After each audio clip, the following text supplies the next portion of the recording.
Hey viewers, welcome to my YouTube channel. So in today's class we are going to learn about resonance effect. So without wasting any time, let's start. So resonance effect क्या होता है ये पढ़ने से पहले हम थोड़ा सा बेसिक्स देख लेंगे. If two double bonds in a molecule are separated by a single bond, किसी भी मॉलिक्यूल में अगर दो डबल बॉन्ड हैं वो एक सिंगल बॉन्ड से सेपरेटेड हैं तो हम क्या कहेंगे, they are said to be in conjugation. अगर कोई भी दो डबल बॉन्ड किसी भी मॉलिक्यूल में एक सिंगल बॉन्ड से सेपरेटेड है तो हम कहेंगे कि वो जो दो डबल बॉन्ड है वो एक दूसरे के कॉन्जुगेशन में है और इन मॉलिक्यूल्स को हम लोग कॉन्जुगेटेड मॉलिक्यूल्स कहेंगे and the molecules having such bonds are called conjugated molecules. इसका एग्जाम्पल देख लेते हैं. जैसे कि 1,3-ब्यूटाडाइन. इसमें क्या है, ये एक डबल बॉन्ड है और ये दूसरा डबल बॉन्ड है. ये एक मॉलिक्यूल है, इसमें ये एक डबल बॉन्ड है and this one is the another double bond. ये दो डबल बॉन्ड एक सिंगल बॉन्ड से क्या है, सेपरेटेड है. इसका मतलब क्या होगा कि ये कॉन्जुगेशन में कहलाएंगे और इन्हीं मॉलिक्यूल्स को हम लोग क्या कहते हैं, कॉन्जुगेटेड मॉलिक्यूल्स कहते हैं. फाइन. इसका सेकेंड एग्जाम्पल है दैट इज बेंजीन. बेंजीन में क्या है, ये तीन डबल बॉन्ड हैं, ये एक एक सिंगल बॉन्ड से सेपरेटेड है. दैट मीन्स ये जो डबल बॉन्ड होंगे ये एक दूसरे के कॉन्जुगेशन में होंगे और ये जो बेंजीन होएगा ये कॉन्जुगेटेड मॉलिक्यूल कहलाएगा. फाइन.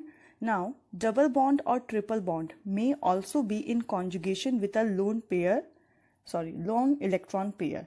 जो डबल बॉन्ड या ट्रिपल बॉन्ड है वो लोन पेयर या लोन इलेक्ट्रॉन पेयर के भी कॉन्जुगेशन में रह सकता है. इसका एग्जाम्पल है विनाइल क्लोराइड. यहाँ देखते हैं. जो विनाइल क्लोराइड है यहाँ पे क्या है, डबल बॉन्ड है, इधर सिंगल बॉन्ड है और ये लोन पेयर्स है. तो ये लोन पेयर और ये जो डबल बॉन्ड है वो एक सिंगल बॉन्ड से क्या है, सेपरेटेड है. इसका मतलब ये भी क्या कहलाएगा, कॉन्जुगेशन में है ये. और जो विनाइल क्लोराइड है वो भी कॉन्जुगेटेड मॉलिक्यूल हम कह सकते हैं कि ये है. So, in order to explain the difference in the expected and actual behavior of conjugated molecules, Robinson and Ingold stated that such compound exist in two or more forms. So, जो expected और actual behavior है conjugated molecules का, उसके बीच का difference explain करने के लिए जो रॉबिन्सन और इनगोल्ड ने कहा कि ये जो कंपाउंड्स हैं ये दो या दो से ज़्यादा फॉर्म्स में एग्जिस्ट कर सकते हैं which can explain all the properties of molecule, जो कि मॉलिक्यूल की सारी प्रॉपर्टीज को एक्सप्लेन कर सकते हैं. एंड रॉबिन्सन और इनगोल्ड ने इस कंसेप्ट को मीसोमेरिज्म और मीसोमेरिक इफेक्ट कहा. Heisenberg studied the same mathematically and named as resonance or resonance effect. जो हाइजनबर्ग थे उन्होंने इसी सेम चीज़ को मैथमेटिकली स्टडी किया एंड इस इफेक्ट को रेजोनेंस या रेजोनेंस इफेक्ट कहा.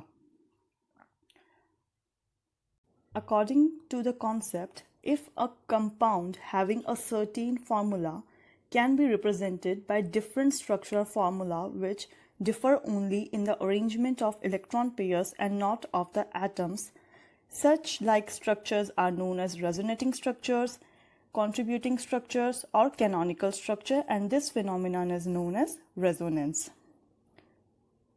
According to this concept, कोई भी कंपाउंड है उसका कोई भी एक सर्टेन फार्मूला है तो उस सर्टेन फार्मूला को हम लोग डिफरेंट स्ट्रक्चरल फार्मूला के वे में रिप्रेजेंट कर सकते हैं.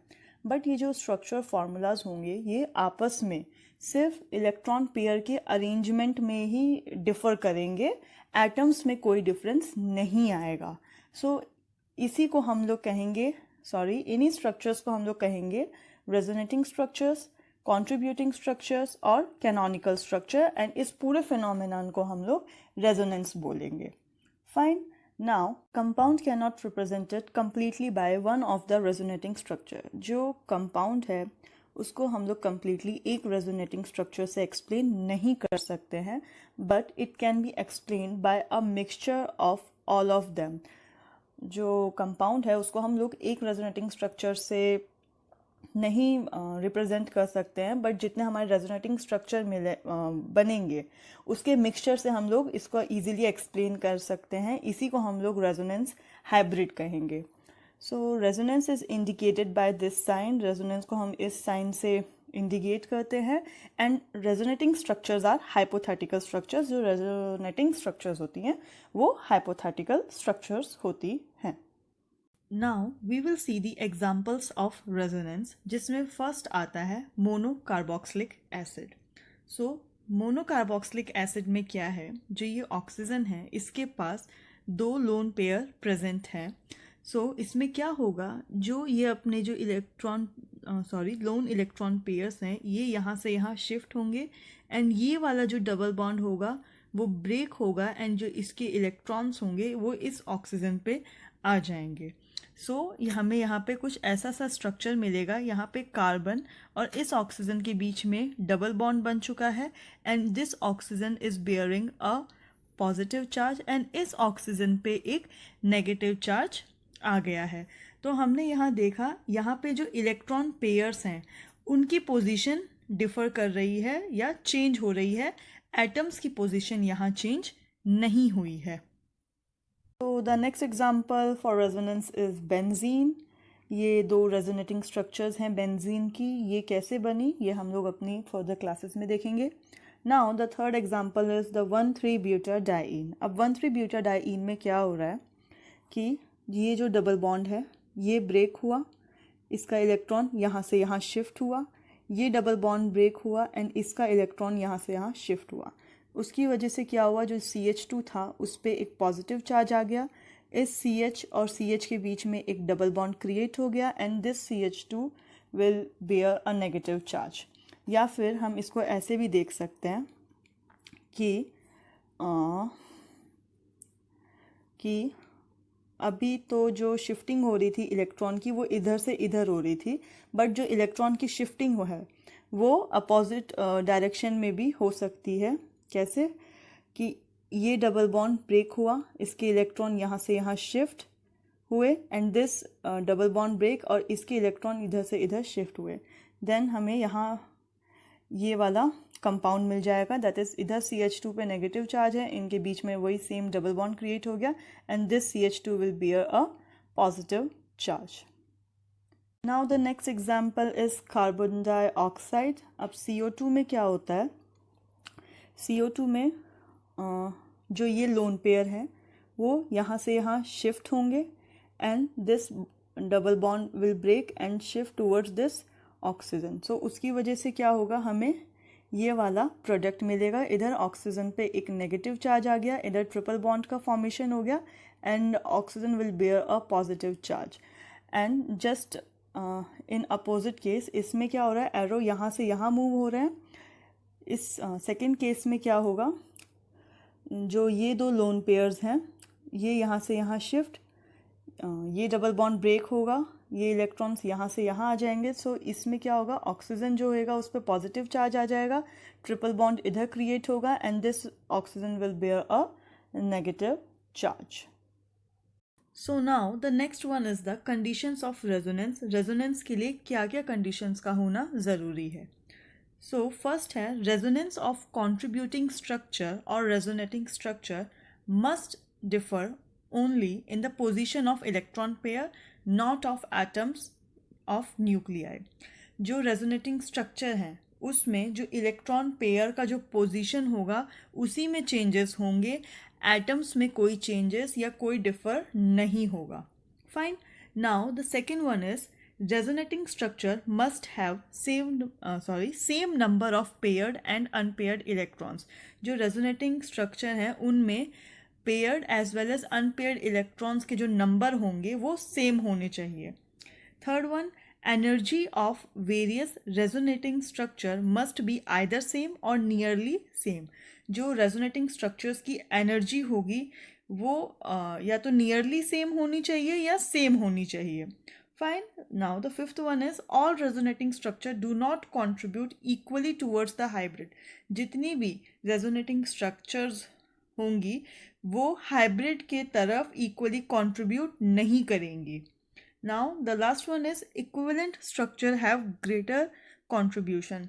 वो स्ट्रक्चर जो कि इक्विवेलेंट होंगी उनका जो कंट्रीब्यूशन होगा वो सबसे ज़्यादा होगा। Contribution of any resonating structure towards the hybrid depend upon following factors, जिसमें first factor है structure with more covalent bonds are more stable than the structure with less covalent bond। वो structure जिसमें covalent bond ज़्यादा है वो ज़्यादा stable होगा उन structure से जिनमें जो covalent bond है वो कम है। Second, charge contributing structure is less stable as compared to the structure without any charge। वो structures जिन पे कोई भी charge नहीं है, charge absent है, वो ज़्यादा stable रहेंगे उन structure से जिन पे कोई charge present है। Next factor is structure with negative charges on more electronegative atom is more stable than the structure with negative charges on less electronegative atom। इसका मतलब है जो more electronegative atom है उन पे negative charge होना चाहिए और जो less electronegative atom है उन पे positive charge होना चाहिए। Fine, now इसका next factor है कि जैसे जैसे charge separation बढ़ेगा वैसे वैसे stability कम होगी। Charge separation increases, stability decreases. तो यहाँ पे एक एग्जांपल है रेजोनेंस का, ये हम लोग अब देखते हैं। तो यहाँ क्या हो रहा है, फर्स्ट स्ट्रक्चर में अगर हम देखें तो ऑक्सीजन के पास दो लोन पेयर हैं। दो लोन पेयर हैं, क्या होगा, ये बॉन्ड ब्रेक होगा, इसके इलेक्ट्रॉन यहाँ से यहाँ शिफ्ट होंगे और ये यहाँ से यहाँ शिफ्ट होगा। सो इसकी वजह से क्या होगा, सेकेंड स्ट्रक्चर में इस पोजीशन पे एक नेगेटिव चार्ज बन जाएगा एंड यहाँ पे एक पॉजिटिव चार्ज आ जाएगा ऑक्सीजन पे और इधर डबल बॉन्ड का फॉर्मेशन हो जाएगा। अब नेक्स्ट स्टेप में क्या होगा, ये यहाँ से यहाँ शिफ्ट, बॉन्ड ब्रेक हुआ, ये यहाँ से यहाँ शिफ्ट। अब ये जो नेगेटिव चार्ज है इस पोजीशन पे आ गया है एंड इधर एक डबल बॉन्ड का फॉर्मेशन हो गया है। What happen in next step, ये यहाँ से यहाँ शिफ्ट, बॉन्ड ब्रेक हुआ, इसके जो इलेक्ट्रॉन्स होंगे यहाँ से यहाँ शिफ्ट, दैट इज़ यहाँ पे नेगेटिव चार्ज ऑपरेट हो गया है एंड इधर एक बॉन्ड फॉर्मेशन हो गया है। अब लास्ट स्टेप में क्या होगा, ये यहाँ से यहाँ शिफ्ट, बॉन्ड ब्रेक हुआ, ऑक्सीजन को उसके इलेक्ट्रॉन्स वापस मिल गए। So after this we get this resonating structure. Fine, अब क्वेश्चन ये अराइज होता है कि इन पांचों में से ज़्यादा स्टेबल कौन सा है, तो ये इसका स्टेबिलिटी ऑर्डर है और ये ऑर्डर हमने कैसे लाया ये हम अपनी आगे क्लासेस में देखेंगे। Now we will learn about the effects of resonance, जिसमें फर्स्ट आता है स्टेबिलिटी। जितनी ज़्यादा रेजोनेटिंग स्ट्रक्चर्स होगी उतनी ही ज़्यादा स्टेबिलिटी होगी। किसी भी कंपाउंड या मॉलिक्यूल की जितनी ज़्यादा रेजोनेटिंग स्ट्रक्चर्स होंगी उतनी ही ज़्यादा उसकी क्या होगी, स्टेबिलिटी होगी। Second one is resonance energy. Resonance energy क्या होती है, ये एनर्जी डिफरेंस रहता है between resonance hybrid and more stable resonating structure के बीच में। So it is a difference in the energy of resonance hybrid and it's more stable resonating structure. Resonance hybrid क्या होता है, अभी हमने थोड़ी देर पहले ही फिनॉल का रेजोनेटिंग स्ट्रक्चर्स देखे थे, तो ये फिनॉल का रेजोनेंस हाइब्रिड होगा। फाइन, नाउ जो रेजोनेंस एनर्जी है it may be expressed either as the difference in heat of combustion of resonating structures. जो रेजोनेंस एनर्जी है वो जो रेजोनेटिंग स्ट्रक्चर के बीच में जो हीट ऑफ कंबशन के डिफरेंस के थ्रू एक्सप्रेस कर सकते हैं या फिर हीट ऑफ हाइड्रोजिनेशन वैल्यू के थ्रू हम लोग एक्सप्रेस कर सकते हैं रेजोनेंस एनर्जी को। तो पहले हम लोग देख लेते हैं हीट ऑफ कंबशन के बारे में। इसमें हम लोगों ने बेंजीन का एग्जाम्पल लिया है। So heat of combustion of 6 carbon hydrogen bond, benzene में 6 कार्बन हाइड्रोजन बॉन्ड्स होते हैं। फाइन, ये हो गए इसके 6 कार्बन हाइड्रोजन बॉन्ड्स। तो इसकी जो हीट ऑफ कंबशन की वैल्यू है वो 225.5 है। तो हम इसको 6 से मल्टीप्लाई करेंगे, देन हमें ये मिल जाएगा। फिर इसमें 3 कार्बन कार्बन बॉन्ड होते हैं, दैट इज़ 1, 2 एंड 3, और 3 carbon double bond carbon bond होते हैं। जब हम इनका सम निकालेंगे तो हमें 3446 किलो जूल पर मोल मिलेगा।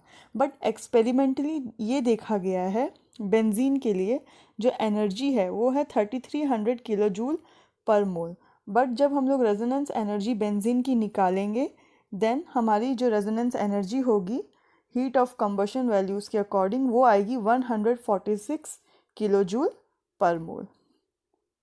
Fine, now next is the heat of hydrogenation. So in benzene जो एक्सपेक्टेड हीट ऑफ हाइड्रोजनेशन है वो होनी चाहिए, वो होगी 376 kilo joule per mole. And experimentally ये देखा गया है कि जो इसके हीट ऑफ हाइड्रोजनेशन की वैल्यू है वो है 230 किलो जूल पर मोल। सेम प्रोसीजर से हम लोग रेजोनेंस एनर्जी अगर इसकी निकालते हैं then we will get the resonance energy for this benzene which will be 146 kilo joule per mole, जो कि सेम है हमारी जो हीट ऑफ कंबशन के थ्रू जो वैल्यू निकाली थी उससे। The next effect of resonance is bond length values. जो रेजोनेंस है उसकी वजह से बॉन्ड लेंथ की वैल्यूज़ में चेंजेस होते हैं। कार्बन कार्बन के लिए जो बॉन्ड लेंथ वैल्यू है वो है 154 picometre. For carbon double bond carbon bond length value is 134 picometre. But benzene के लिए 139 पिकोमीटर है, जो कि इन दोनों वैल्यूज़ के बीच में कंसाइड नहीं कर रही है। ये वैल्यू इन दोनों वैल्यूज़ के बीच की एक इंटरमीडिएट वैल्यू है। Now we will see about the types of resonance और मेसोमेरिक इफेक्ट, जिसमें फर्स्ट आता है groups having electron withdrawing resonance energy. वो ग्रुप्स जो इलेक्ट्रॉन विड्रॉ करेंगे, इसके एग्जांपल्स हैं ये NO2, CO, C triple bond N and COOH। ये जो ग्रुप्स हैं ये -R या फिर -M इफेक्ट शो करेंगे। फाइन, इसका एग्जाम्पल हम लोग देखते हैं। इसका एग्जाम्पल हम लोगों ने यहाँ लिया है। यहाँ क्या हो रहा है, ये जो COOH है ये एक इलेक्ट्रॉन विड्रॉइंग ग्रुप है। ये COH इस रिंग से इलेक्ट्रॉन ले रहा है, उसकी वजह से नेक्स्ट स्टेप में देखेंगे यहाँ पे एक डबल बॉन्ड क्रिएट हो गया है एंड इधर जो कार्बन डबल बॉन्ड ऑक्सीजन के बीच का बॉन्ड था वो ब्रेक हो गया है एंड इलेक्ट्रॉन ऑक्सीजन के पास शिफ्ट हो गया है। तो इसकी वजह से यहाँ पे डबल बॉन्ड का फॉर्मेशन हो गया है एंड इस पोजीशन पे पॉजिटिव चार्ज आ गया है। फाइन, इन नेक्स्ट स्टेप क्या हो रहा है, जो ये बॉन्ड है ये ब्रेक हो रहा है एंड इसके इलेक्ट्रॉन्स यहाँ से यहाँ शिफ्ट हो रहे हैं।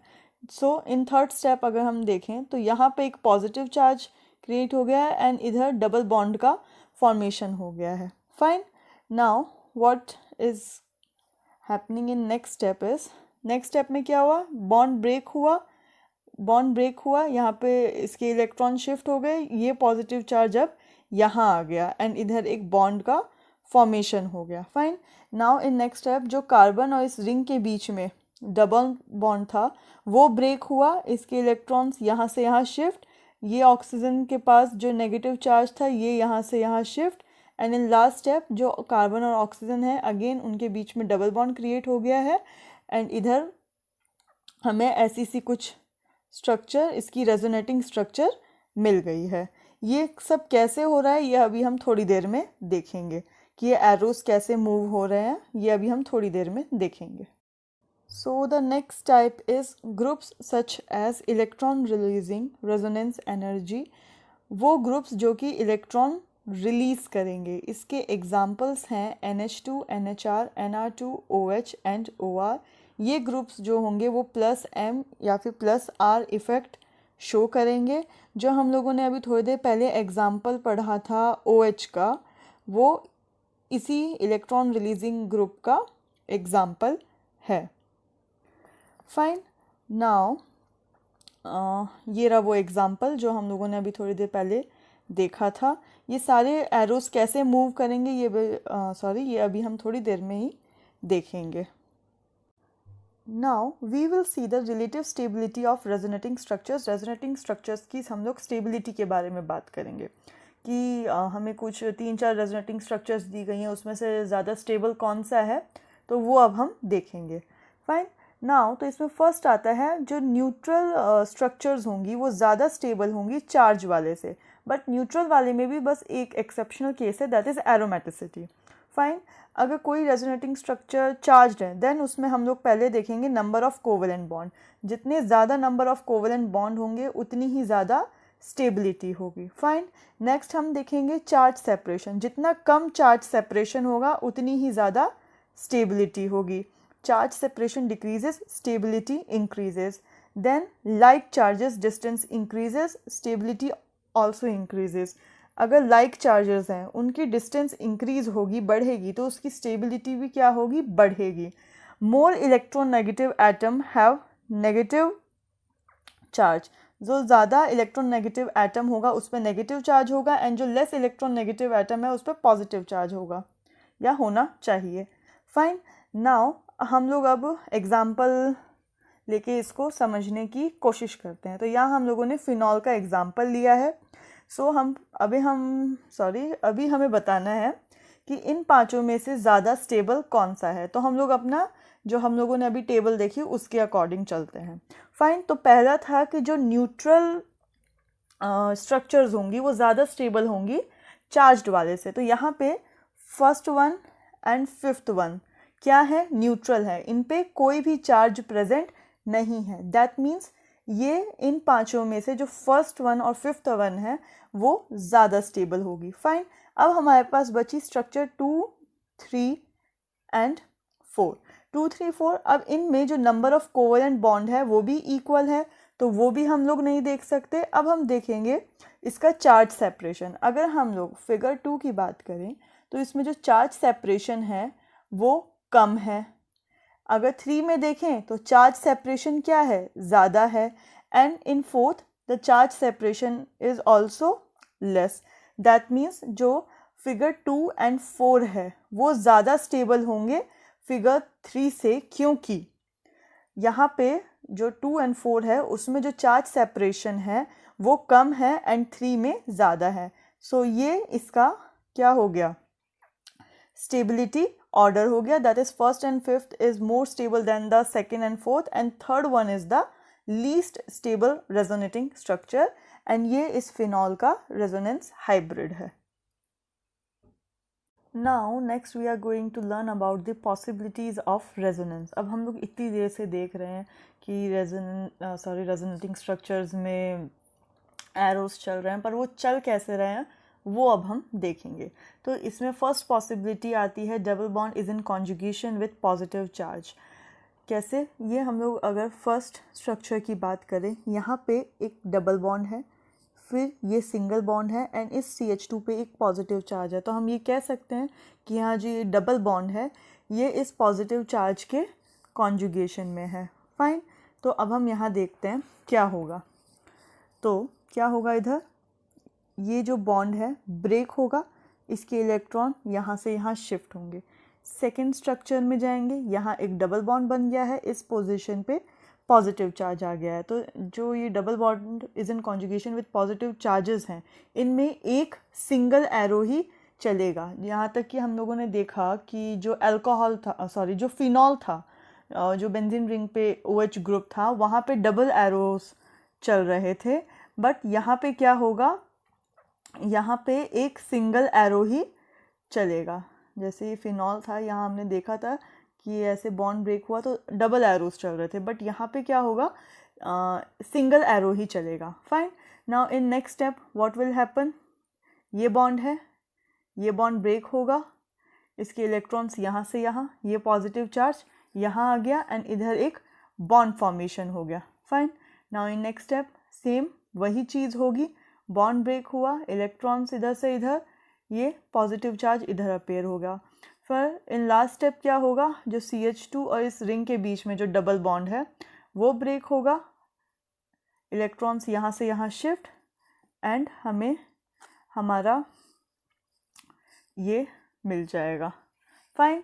Now the next one is double bond is in conjugation with lone pair. So जो डबल बॉन्ड है वो लोन पेयर के कॉन्जुगेशन में हो, तो इसका बेस्ट एग्जांपल हम लोगों ने अभी तक देख लिया है, कई बार 3-4 बार देख लिया है, that is phenol, aniline and thiophenol. ये आप खुद कीजिए एंड प्रैक्टिस कीजिए. एंड कोई प्रॉब्लम होती है देन मुझे बताइए कमेंट सेक्शन में लिखे, I will help you out. Fine. Now the next one is that double bond is in conjugation with negative charges. जो डबल बॉन्ड है वो नेगेटिव चार्ज के कॉन्जुगेशन में हो. कैसे? ये रहा डबल बॉन्ड, ये एक सिंगल बॉन्ड एंड देन यहाँ पे नेगेटिव चार्ज पे है. तो यानी कि हम कह सकते हैं ये जो डबल बॉन्ड है इस नेगेटिव चार्ज के कॉन्जुगेशन में है. फाइन. तो अब इधर क्या हो रहा है कि ये यहाँ से यहाँ शिफ्ट एंड ये बॉन्ड ब्रेक हुआ.